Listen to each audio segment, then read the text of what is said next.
ሰላም ጤና ይስጥልን የተወደዳችሁና የተከበራችሁ የገበያ ሚዲያ ተከታታዮቻችን እንደምን አላችሁ? ይህ በሮሃ ፎሬክስ ቢሮ ስፖንሰርነት ወደ እናንተ የሚደርሰው ዕለታዊ የምዕራፍ አንድ የቢዝነስ ዜናችን ነው። በቢዝነስ ዜና ወጃችን ላይ የሮሃ ፎሬክስ ቢሮን የዕለቱን የውጭ ምንዛሬ ዋጋ አካተን እንድትከታተሉን እየጋበዝን ለዕለቱ ወደ ያዝንላችሁ ዜናችን እናልፋለን። በቅድሚያም አርዕስቶችን እናስቀድም። መድኃኒቶችንና የሕክምና መሳሪያዎችን ከውጭ መግዛትም ሆነ ማስገባት በሕግ የሚከለክል መመሪያ ይፋ መደረጉ ተሰምቷል። መድኃኒቶች ከውጭ እንዳይገቡ የሚከለክለው ይህ መመሪያ ሌሎች ጉዳዮችንም በውስጡ መያዙ ተነግሯል። ሙሉ መረጃውን የምናጋራችሁ ይሆናል። እንዲነሱ ተደርገው የነበሩ ኬላዎች ተመልሰው በመዘርጋታቸው ምክንያት በአንድ ኬላ ብቻ ከፍተኛ ገንዘብ እየተጠየቁና እየተንገላቱ መሆኑን ሹፌሮች ቅሬታቸውን አሰምተዋል። ይህንንም በዝርዝር የምናጋራችሁ መረጃችን ነው። ከትላንት ጀምሮ ወደ ሥራ ለገቡት አዲሶቹ የታክሲ ተራ አስከባሪዎች ከተቀመጠው የአገልግሎት ክፍያ በላይ መክፈል ከፍተኛ የገንዘብ ቅጣት ይጠብቃቸዋል ተብሏል። በዝርዝር ከምንመለከታቸው መረጃዎቻችን መካከል ይገኝበታል። በሀገራችን በግሉ ዘርፍ የመጀመሪያ የሆነው የኢንቨስትመንት ባንክ ወደ ሥራ መግባቱ ተገልጿል የሚሉትንና ሌሎች ኢኮኖሚያዊና ማህበራዊ መረጃዎቻችንን ይዘንላችኋል። ከመረጃዎቹ ጋር ደግሞ እኔ መላኩ ደምሶ አብሬያችሁ የምቆይ ሲሆን አዳዲስ እንዲሁም ትኩስ ኢኮኖሚያዊና ማህበራዊ መረጃዎቻችንን ለማግኘት ታዲያ የገበያ ሚዲያን እንድትወዳጁ እየጋበዝን በዝርዝር ወደምንመለከታቸው መረጃዎቻችን እናልፋለን። በድጋሚ የማይገኝ እድል በሳር ቤት አፍሪካ ህብረት ፊት ለፊት 40% ልዩ የቤት ቅናሽ በካሬ 64200 ብር ብቻ ባለ 1 መኝታ ከ4.8 ሚሊዮን ብር ጀምሮ ባለ 2 መኝታ ከ5.9 ሚሊዮን ብር ጀምሮ ባለ 3 መኝታ ከ8.4 ሚሊዮን ብር ጀምሮ በ2 ዓመት ከ6 ወር የሚረከቡት በአፍሪካ ህብረትና በአውሮፓ ህብረት አጠገብ ታላላቅ ኤምባሲዎች በሚገኙበት ሳር ቤት ለመኖሪያ ለኢንቨስትመንት ተመራጭ ቦታ የምንዋዋለው በኢትዮጵያ ብር ሲሆን ምንም አይነት የዋጋ ግሽበት አያሳስብም። ይህ ቅናሽ ለ10 ቀን ብቻ የሚቆይ በመሆኑ ይፍጠኑ፣ የድሉ ተጠቃሚ ሆኑ። ለበለጠ መረጃ በ0939 00 9808 አሊያም በ0969 48 38 38 ይደውሉልን። ቴምር ፕሮፐርቲስ። አሁን ላይ በኢትዮጵያ 1550 ሄክታር መሬት የአበባ እርሻ ቢኖርም ወደ አውሮፓ ገበያ እንዳይገባ ሊታገድ ይችላል ተባለም። ከኢትዮጵያ ወደ አውሮፓ ሀገራት የሚላክ የአበባ ምርት ውስጥ በተለምዶ የእሳት ራት ተብሎ የሚጠራው የቢራቢሮ ዝርያ በመግባቱ ምክንያት ምርቱ የጥራት ጉድለት እንዳለበት ተደርጎ መወሰዱን ትሬድ ማርክ አፍሪካ አስታውቋል።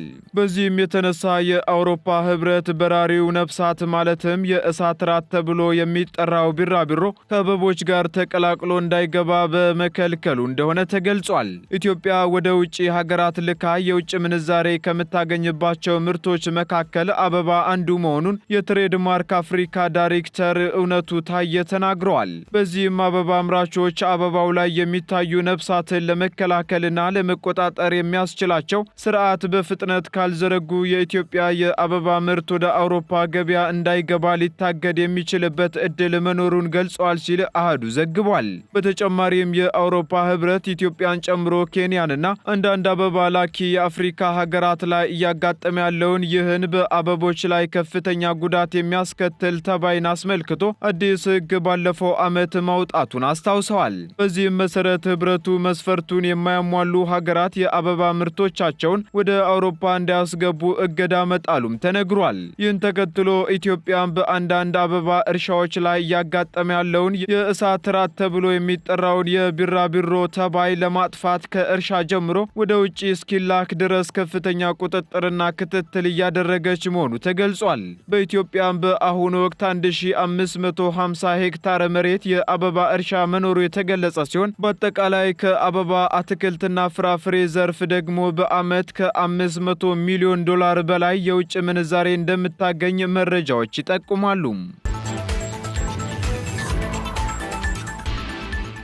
የትራንስፖርትና ሎጂስቲክ ዘርፉ ሙሉ በሙሉ ለውጭ ባለሀብቶች ክፍት ሊደረግ መሆኑ ተሰማም። ይህ የተባለውም የኢትዮጵያ የኢንቨስትመንት አቅም በሚል መሪ ቃል የኢትዮ ቤልጂየም ቢዝነስ ፎረም በተካሄደበት ወቅት ሲሆን የትራንስፖርትና ሎጂስቲክ ዘርፉ ለውጭ ባለሀብቶች ሙሉ በሙሉ ክፍት እንደሚደረግ የኢንቨስትመንት ኮሚሽን አስታውቋል። በዚህም ሀገሪቱ ለውጭ ባለሀብቶች ክፍት ለማድረግ ከታቀዱ ዘርፎች መካከል በአዋጅ ቁጥር 1360/2017 መሰረት የባንክ ዘርፍ አንደኛው መሆኑ የተነገረ ሲሆን ይህም ደግሞ በጋራ ለመስራት ቅርንጫፎች ለመክፈት እንዲሁም ኢትዮጵያ ውስጥ ቢሮ እንዲኖራቸው እንደሚፈቅድም ተገልጿል። የሎጂስቲክ ዘርፉን ሙሉ በሙሉ ለውጭ ባለሀብቶች ክፍት ለማድረግ የሕግ ማዕቀፎች እየተዘጋጁ መሆናቸውን በኮሚሽኑ በተዘጋጀው ጽሑፍ የተጠቆመ ሲሆን መቼ ተግባራዊ ይደረጋል ለሚለው ጥያቄም በቅርብ ጊዜ ውስጥ መባሉ ተነግሯል። መንግስት ከዚህ ቀደም በሎጂስቲክ ዘርፍ 49 በመቶ የውጭ ባለሀብቶች እንዲገቡ ሕግ ያወጣ ቢሆንም ከአይኤምኤፍ ጋር በተደረገው ስምምነት ደግሞ እንደ አውሮፓውያኑ አቆጣጠር እስከ 2026 በዘርፉ ሙሉ በሙሉ የውጭ ባለሀብቶች ገብተው እንዲሰሩ ተፈቅዷልም ተብሏል። በፎረሙ ላይ የተገኙት የገንዘብ ሚኒስተሩ አቶ አህመድ ሺዴ መንግስት የቤልጂየም ባለሀብቶች በኢትዮጵያ ለሚያደርጉት የንግድ እንቅስቃሴ ድጋፉን እንደሚያደርግም ተናግረዋል። ይህን ተከትሎ የኢትዮ ቤልጂየም ቢዝነስ ፎረም የመዝጊያ ስነ ስርዓት ላይ 10 በጨርቃጨርቅ፣ በግብርና፣ በማኑፋክቸሪንግ፣ በፕላስቲክና በፋርማሲዩቲካል ዘርፎች መሳተፍ የሚፈልጉ የቤልጂየም ባለሀብቶች ስምምነቶችን መፈራረማቸውን በዜና ወጃችን ወደ እናንተ ማድረሳችን ይታወሳል። በሀገራችን በግሉ ዘርፍ የመጀመሪያ የሆነው የኢንቨስትመንት ባንክ ወደ ሥራ መግባቱ ተገልጿል። በትላንትናው ዕለትም የማስጀመሪያ መርሃ ግብሩን ይፋ አድርጓል። ጉዳዩን በዝርዝር ተመልክተነዋል። ሄለን ጎሎ እንደሚከተለው ታቀርበዋለች። በሀገራችን የመጀመሪያ የሆነውና በቅርቡ በተጀመረው ካፒታል ገበያ የመጀመሪያው የግል ኢንቨስትመንት ባንክ በመሆን አገልግሎት መስጠት መጀመሩን ያስታወቀው ወጋገን ካፒታል ኢንቨስትመንት ባንክ በትናንትናው ዕለት የባንኩን ስራ ማስጀመሪያ የማብሰሪያ ፕሮግራሙን አካሂዷል። ወጋገን ካፒታል ኢንቨስትመንት ባንክ በዋነኛነት በወጋገን ባንክ አብላጫ የአክሲዮን ባለድርሻ አካላት ተሳትፎ የተመሰረተ ባንክ ቢሆንም ከወጋገን ባንክ የተለየ ሆኖ የካፒታል ገበያው ለኢኮኖሚ እድገት መፋጠን ያለውን ጉልህ አስተዋጽኦ በተገነዘቡ ባለራዕይ ተቋማትና ዜጎች በብር 385 ሚሊዮን በጀት የተመሰረተ መሆኑ ነው የተገለጸው።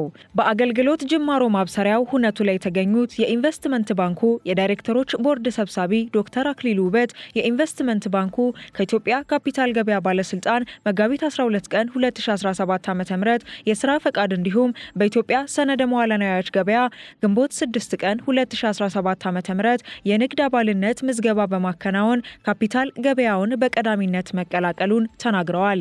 እንደ ሰብሳቢው ገለጻ የረዥም ጊዜ ፕሮጀክቶችን ፋይናንስ ለማድረግ የኢንቨስትመንት ባንክ የሚኖረው ጠቀሜታ የጎላ በመሆኑ ወጋገን ባንክ በዘርፉ በቀዳሚነት ተሳትፎ ማድረጉ የሀገሪቱን የኢኮኖሚ እድገት በማፋጠን ረገድ ትልቅ ጥቅም እንደሚኖረው አስረድተዋል። የኢንቨስትመንት ባንኩን በማቋቋም ሂደትም ጥናቶች መደረጋቸውን የገለጹት ሰብሳቢው በዘርፉ ለመሳተፍ የሚያስችል በቂ ዝግጅት መደረጉን በተለይም ስልጠናዎች፣ ሰፊ ውይይቶች፣ ስትራቴጂክ እቅዶችን ማውጣት የተቻለበት እንደነበርም አንስተዋል። የኢንቨስትመንት ባንኩ ሙሉ በሙሉ ወደ ስራ በሚገባበት ወቅት ሊያጋጥሙ የሚችሉ ችግሮች ምንድናቸው?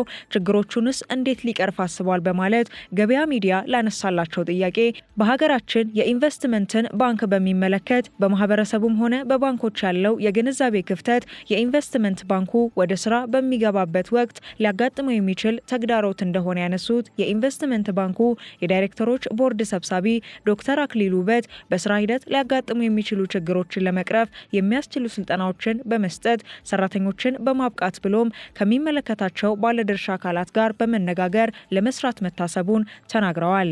ይሄ ወደ ካፒታል መመዝገብ፣ ኢንቨስትመንት ባንክ ማውጣት፣ ፕሮቫይደር መሆን እንደ ህግ ወጥቶ አዋጅ ተውጆ ኢንስቲትዩሽኖች ተቋቁመው እኛ ገብቶን ተሳትፈን በሊስቱ የመጀመሪያ በኢንቨስት ባንኮችም የመጀመሪያ በመሆናችን እና በዚህ ሀገር ውስጥ እየመጣ ባለው ኢኮኖሚ ውስጥ ለመሳተፍ እድል በማግኘታችን በጣም ደስ ብሎ ይሄን ገበያ እንዴት እንሳተፍ፣ አንደኛ ሊስት መሆን ግዴታ ስለሆነ እሱን ቅድሚያ እናደርገዋል እንደ ባንክ ማለት ነው። ስለዚህ ሼር ሆልደሮቻችን ኤኒ ምርጫ ይኖራቸዋል ሼራቸውን ለመሸጥ፣ ኢንቨስተሮች ደግሞ እኛ ጋር መጥተው ከሼር ገዝተው ኢንቨስት ለማድረግ እድል ይኖራቸው። ሁለተኛ ደግሞ የረዥም ጊዜ ያሉ ፕሮጀክቶችን ፋይናንስ ከማድረግ አንጻር አንጻር የኢንቨስትመንት ባንክ አስፈላጊ ስለሆነ ሰርቪሱን ኢንቨስትመንት ባንክ ፕሮቫይደር ሆኖ መገኘት አስፈላጊ ነው የሚል ሀሳብ አመጣን። ጥናታችንም እሱን አመላከተ። ስለዚህ በኢትዮጵያ የካፒታል ገበያ ድርሻ ላይ ትራንስፓረንሲ ቀጥተኛ የሆነ ግን ጥቅም ያለው ተሳትፎ እንድናደርግ ኢንቨስትመንት ባንኩ እንደ ሰብሲደሪ ያቋቋሙ። ስለዚህ የሰብሲደሪው ሜጀር ሼርሆልደር ወጋገን ባንክ ትሬኒንጎች የተወሰዱበት በርካታ ውይይትና ጭቅጭቅ የነበረበት ስትራቴጂ የተነደፈበት የውጭ ሀገርን ፍላቨር ወደ ሀገር የመቀየር ጥረት የተካሄደበት ፋይናሊ ደግሞ በእኛ አቅም እንዲሰራ የተሞከረበት።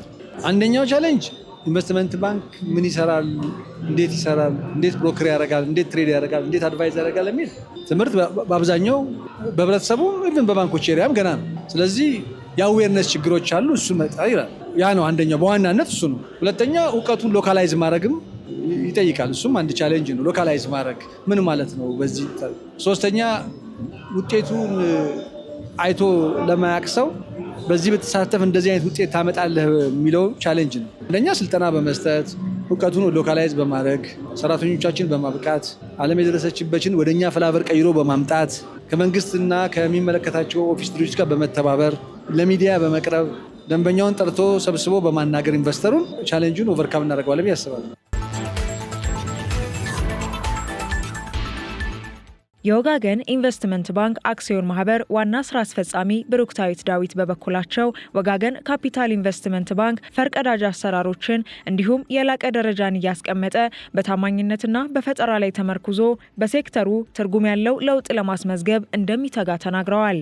ስራ አስፈጻሚ አክለውም ወጋገን ካፒታል ኢንቨስትመንት ባንክ በኢትዮጵያ ካፒታል ገበያ መጀመሩን ተከትሎ በዘርፉ ያለውን ከፍተኛ የአገልግሎት ፍላጎት ክፍተት ለመሙላት የተመሰረተ መሆኑንና ካፒታል አሰባሰብን በማመቻቸት ኢንቨስትመንትን ለማስፋፋትና የኢኮኖሚ እድገትን ለማፋጠን በትኩረት እንደሚሰራ አንስተዋል። በኢንቨስትመንት ዘርፍ ለሚሰሩ ባንኮች ቁጠባ ወሳኝ መሆኑን ያነሱት ስራ አስፈጻሚዋ ግለሰቦችም ሆኑ ድርጅቶች በኢንቨስትመንት ባንክ የተወሰነ ቆጥበው መስራት የሚችሉበት መሆኑንና በአሁኑ ወቅት ከባንክ ብድር ጋር ተያይዞ ያሉ ችግሮችን ለማቃለል የሚረዳ መሆኑን አንስተዋል። በተጨማሪም የኢንቨስትመንት ባንኩ ከዚህ በኋላ በሚኖረው እንቅስቃሴ ከዋጋ ግሽበት፣ ከውጭ ምንዛሬ እጥረት፣ የኩባንያዎች በቶሎ አለመመዝገብና መሰል ችግሮች ሊያጋጥሙት እንደሚችሉ ተናግረዋል። የእኛ ስራ ሞስትሊ አድቫይዘሪ ነው፣ ምክር ነው የምንሰጠው። ኩባንያን ለመግዛት ብትፈልጊ ወይም ከሌላ ኩባንያ ጋር መርጅ ለማድረግ ብትፈልጊ የትኛውን ሼር ብገዛ ነው የሚሻለኝ አድቫይዝ እንሰጣለን። ሌላው ደግሞ ሰዎች አሁን በመንግስት እንትን አድርጓል። ሼር ካምፓኒስ ሬጅስተር ማድረግ አለባቸው ባይ ኖቬምበር በዚህ ዓመት መጨረሻ ተብሏል። ስለዚህ ኩባንያዎች ሬጅስተር እንዲያደርጉ የሚፈቀድላቸው በላይሰንስ በሆኑ ኤንቲቲስ ነው። ስለዚህ እኛ ጋር ነው የሚመጡት። ሴቪንግ በጣም ኢምፖርታንት ነው ለኢንቨስትመንት ባንክ። ሰው ሴቭ እስካደረገ ድረስ ነው መጥቶ ሼር የሚገዛው። አሁን ባንክ ሄዶ ብድር መበደር ምናምን በጣም ዲፊካልት ነው። ይሄ ግን ያቃልላሉ። በጣም ሲምፕል ነው፣ ግን ትንሽ ገንዘብ ሴቭ ማድረግ ያስፈልጋል። ኢንፍሌሽን ኢዝ ቻሌንጅ፣ ፎሬክስ ኢዝ ቻሌንጅ። ወደ ላይ ወደ ታች ስለሚል በተለይ ለፎሬን ኢንቨስተርስ ፕሮብሌማቲክ ነው። የእኛ ማክሮ ኢኮኖሚክስ ገና አልተረጋጋም፣ ፎሬክሳችንም አልተረጋጋም፣ ሴቪንግስ የለም እንደተፈለገው። ሌላው ቻሌንጅ ኤፍዲአይስ የሉ፣ በቂ አሉ፣ ግን ለካፒታል ማርኬት በደንብ እንዲንቀሳቀስ ከፈለግን ሎካሎቹንም በእጃችን ይዘን ፎሬኖቹንም። ወጋገን ካፒታል ኢንቨስትመንት ባንክ አክሲዮን ማህበር በአደረጃጀት በማኔጅመንትና በሚከተለው የአሰራር ስርዓት ከወጋገን ባንክ ሙሉ በሙሉ የተለየና ራሱን የቻለ ተቋም በመሆኑ ለባንኮችና ሌሎች ተቋማት ከኢንቨስትመንት ባንኩ ጋር ለጋራ ተጠቃሚነት አብሮ ለመስራት አመቺ ዕድል እንደሚፈጥር ተገልጿል። ከትላንትና ጀምሮ ወደ ስራ የገቡትና የተርሚናል አስተዳደር ቁጥጥርና ስልጠና ለወሰዱ ወጣቶች የተቀመጠው የአገልግሎት ክፍያ በየትኛውም መነሻና መዳረሻ 10 ብር በመሆኑ ከዛ በላይ የከፈለ አሽከርካሪም ሆነ ረዳት 4000 ብር እንደሚቀጣ ተገለጸም። ነባር ተራ አስከባሪዎችን በመተካት የተርሚናል አስተዳደርና ቁጥጥር ስልጠና የወሰዱ ከ80 በላይ በሚሆኑ ማህበራት ወይም ኢንተርፕራይዞች የተደራጁ ተራ አስከባሪ ወጣቶች በትላንትናው ዕለት ስራ መጀመራቸው ይታወሳል። በዚህም ነባሮቹን ተራ አስከባሪዎች ወጣቶች በመተካት ወደ ስራ የገቡት ወጣቶቹ በየወረዳው የተደራጁ ሲሆን በከተማዋ በሚገኙ 87 ተርሚናሎች ላይ ስራ መጀመራቸውም ተነግሯል። በሌላ በኩል የተርሚናል አገልግሎት ክፍያው የሚፈጸመው ማህበራቱ በስኬት ባንክ በከፈቷቸው አካውንቶች በቴሌብር አማካኝነት መሆኑን የማህበራቱ አባላት ተናግረዋል። በዚህም ለትራንስፖርት አገልግሎት ሰጪዎች ግንዛቤ ማስጨበጫ በሚል ከትላንት ጀምሮ የተበተነው በራሪ ወረቀት የተቀመጠው የአገልግሎት ክፍያ በየትኛው መነሻና መዳረሻ ላይ 10 ብር መሆኑን በመግለጽ ክፍያውንም በዲጂታል መንገድ ብቻ እንዲፈጸም አስቀምጧል። በተጨማሪም ከተቀመጠው የአገልግሎት ክፍያ በላይ የከፈለ አሽከርካሪም ሆነ ረዳት ግን 4000 ብር እንደሚያስቀጣ ይገልጻል። አዲሶቹ ተራ አስከባሪዎችም የአዲስ አበባ ከተማ ስራና ክህሎት ቢሮ ኃላፊ አቶ ጥራቱ በየነ፣ የአዲስ አበባ ሰላምና ጸጥታ አስተዳደር ቢሮ ኃላፊ ወይዘሮ ሊዲያ ግርማና የአዲስ አበባ ከተማ ትራንስፖርት ቢሮ ኃላፊው አቶ ያበባል አዲስ በተገኙበት ተመርቀው ወደ ስራ መግባታቸው ተነግሯል። እንዲነሱና እንዲዘጉ ተደርገው የነበሩ ኬላዎች ተመልሰው በመዘርጋታቸው ከአሽከርካሪዎች ላይ በአንድ ኬላ ብቻ 2000 ብር እየተጠየቁ መሆኑን የኢትዮጵያ ከባድ መኪና አሽከርካሪዎች ማህበር አስታወቀም። በዚህም በሀገሪቱ ውስጥ ከ280 በላይ ህገወጥ ኬላዎች አሉ መባሉ ይታወሳል። እነዚህ ህገወጥ የተባሉ ኬላዎችም እንዲነሱ እየተደረገ እንደነበር ያስታወሰው ማህበሩ አሁን ግን ተመልሰው እየተዘረጉ በመሆኑ አሽከርካሪዎች ገንዘብ ካልሰጡ ማለፍ አይችሉም ሲል አስታውቋል። እነዚህ ህገወጥ ኬላዎች ደግሞ ተነስተው ይመለሳሉ ያሉት የኢትዮጵያ ከባድ መኪና አሽከርካሪዎች ማህበር ዋና ስራ አስኪያጅ የሆኑት አቶ ሰለሞን ዘውዱ ናቸው። ስራ አስኪያጁ አክለውም አንድ መኪና አስቆመው 1000ና 2000 ብር የሚቀበሉ አካላት መኖራቸውን ገልጸው ከፍተኛ የገንዘብ ጥቅም ስላለ ግን ቆሞ ካበቃ በኋላ ኬላው መንገዱ ተነስቶ ድንገት የሚፈትሹ በመኖራቸው መቆጣጠር አልተቻለምም ብለዋል።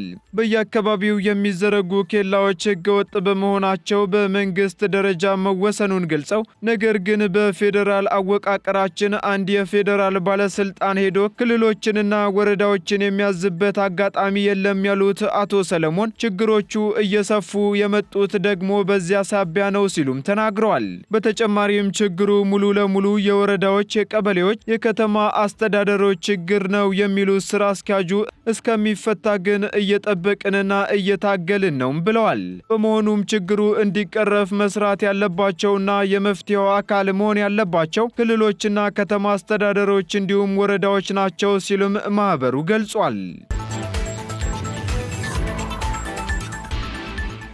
ቀጥለናል። ውድ ተከታታዮቻችን መድኃኒቶችንና የሕክምና መሳሪያዎችን ከውጭ መግዛትም ሆነ ማስገባት በሕግ የሚከለክል መመሪያ ይፋ ማድረጉን የገንዘብ ሚኒስቴር አስታወቀም።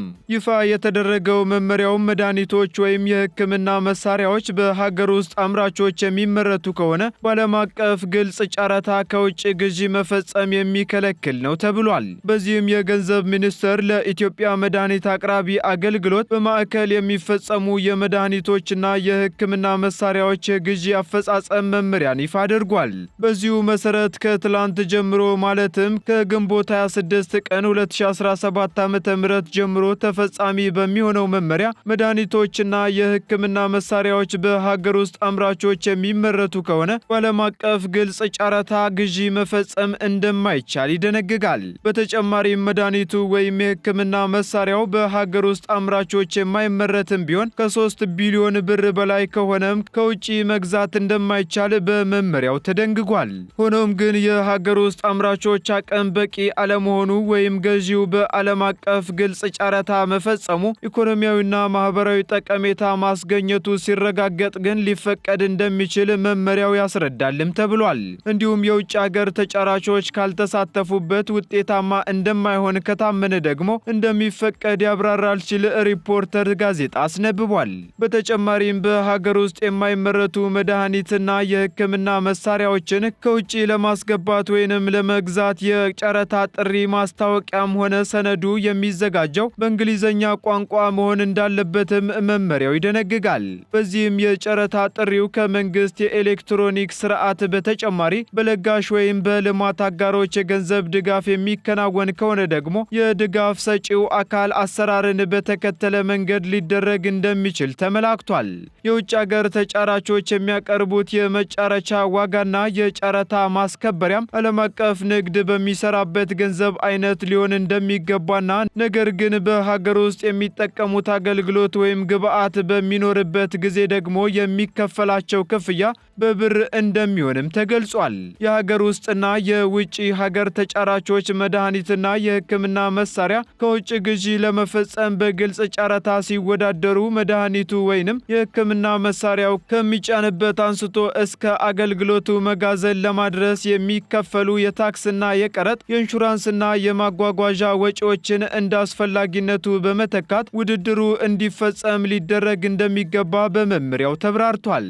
በጨረታው ለመሳተፍም የውጭ ሀገር ተጫራቾች ከአጠቃላይ ዋጋቸው ውስጥ በውጭ ምንዛሬና በብር ሊከፈላቸው የሚገባውን መጠን በሚያቀርቡት የመጫረቻ ሰነድ በግልጽ ማስቀመጥ እንደሚኖርባቸው እንዲሁም በአፈጻጸም ወቅት ደግሞ የሚነሱ አለመግባባቶች በኢትዮጵያ ሕግ እንደሚሆን በመመሪያው ተደንግጓል። በመሆኑም ከገዢ አስተዳደር ዘርፍ የሚቀርብለትን የጨረታ ግምገማ ሪፖርት መርምሮ የሚያጸድቅ የገዢ አጽዳቂ ኮሚቴ እንደሚቋቋምና ኮሚቴው 3 አባላት እንደሚኖሩት የኢትዮጵያ መድኃኒት አቅራቢ አገልግሎት ዋና ዳይሬክተር ኮሚቴውን ደግሞ እንደሚያቋቁሙትና ከ3 ዓመት ያልበለጠ የአገልግሎት ዘመን እንደሚኖረው በመመሪያው መመላከቱን ዘገባው ጠቅሷል።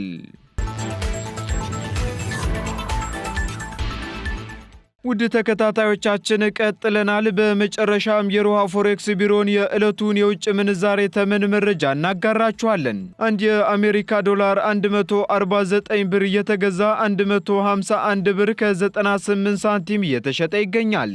1 ፓውንድ ስተርሊንግ 185 ብር እየተገዛ 188 ብር ከ70 ሳንቲም እየተሸጠ ይገኛል።